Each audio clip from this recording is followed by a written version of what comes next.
السلام علیکم ورحمۃ اللہ وبرکاتہ۔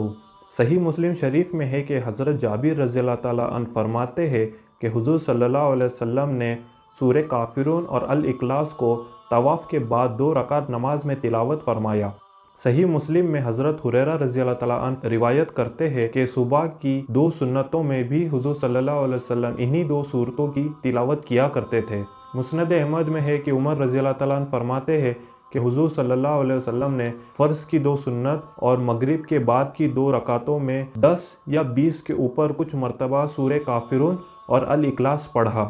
مسند احمد میں ہے کہ عمر رضی اللہ تعالیٰ عنہ فرماتے ہیں کہ نبی کریم صلی اللہ علیہ وسلم کو میں نے 24 یا 25 مرتبہ صبح کی 2 سنتوں میں ان 2 سورتوں کو پڑھتے ہوئے اچھی طرح دیکھا۔ حضرت حریث بن جبلہ رضی اللہ تعالیٰ عنہ نے کہا، یا رسول اللہ، مجھے کوئی ایسی چیز بتائیے کہ میں سونے کے وقت اسے پڑھ لیا کروں۔ آپ صلی اللہ علیہ وسلم نے فرمایا، جب تو اپنے بستر پر جائے تو سورہ کافرون پڑھ لیا کر، یہ شرک سے بیزاری ہے۔ تو چلیے جانتے ہیں اس سورت کی تفسیر۔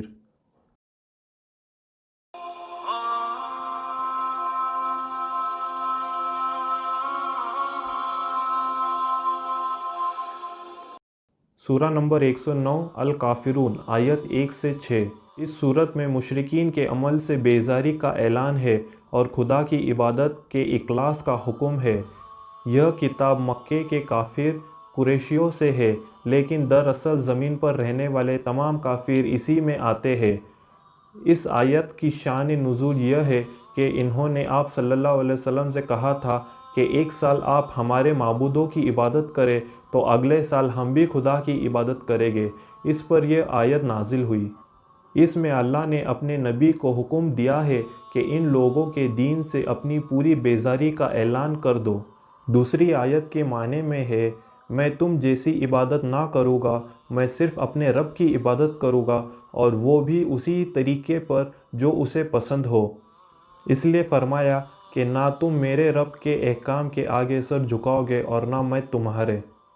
بس نبی کریم صلی اللہ علیہ وسلم نے ہر طرح سے اپنا دامن ان سے چھڑا لیا اور صاف طور پر ان کے معبودوں سے ناپسندگی کا اعلان کر دیا۔ ظاہر ہے کہ ہر عبادت کرنے والے کا معبود ہوگا اور اس کی عبادت کا طریقہ بھی ہوگا۔ بس حضور صلی اللہ علیہ وسلم اور آپ کی امت صرف اللہ ہی کی عبادت کرتے ہیں، اور عبادت کا طریقہ بھی وہ ہے جو حضور صلی اللہ علیہ وسلم نے بتایا۔ اس لیے کلمے میں پڑھا جاتا ہے، اللہ کے سوا کوئی معبود نہیں، اور اس کا راستہ بھی وہی جس کے بتانے والے محمد صلی اللہ علیہ وسلم ہے، جو خدا کے پیغمبر ہے۔ اور مشرکوں کے معبود بھی خدا کے سوا غیر ہے، اور ان کی عبادتوں کا طریقہ بھی خدا کے سوا کا بتایا ہوا نہیں ہے۔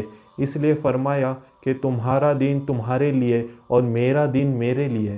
صحیح بخاری شریف میں ہے، اس آیت کی تفسیر میں ہے کہ تمہارے لیے تمہارا دین یعنی کفر، اور میرے لیے میرا دین یعنی اسلام۔